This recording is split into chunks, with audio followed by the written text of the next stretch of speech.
Say that you get no public complaints here. The raids oftentimes come from public complaints in situations like this. Are you saying that it was just sort of arbitrarily launched by Toronto Police? Absolutely, that's arbitrarily launched. Plus, any complaints you get have to be balanced by the number of people who support our industry. Hundreds and hundreds of people, probably thousands of people, have been here in the last 3 or 4 weeks.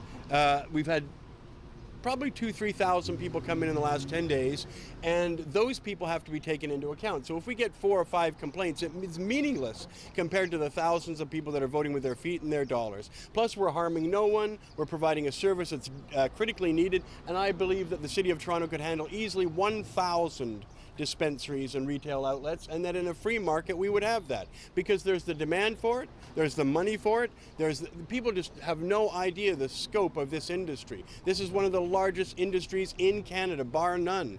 And it takes into fact that millions of people consume cannabis and hundreds of thousands of people produce it and sell it. It is a gigantic industry, and we're not going to have it taken away from us or usurped from us by various government agencies. Marc, we're live on CP24 right now.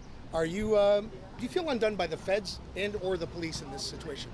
Who do you feel betrayed by? Well, the purpose of government is to control people, and the purpose of an individual is to resist that control. So we're here to represent the hundreds of thousands of Torontonians that want to buy marijuana. We want to sell it to them. We have a passion for this plant, and we definitely feel we should have a significant role to play in the future in this market, and we refuse to be pushed away by the City of Toronto. Not enough consultation from your side towards the feds? The federal government hasn't talked to anybody that I know of who grows marijuana, sells it, or consumes it. Why? Because the government doesn't want to talk to us. They want to talk to the people who don't smoke marijuana.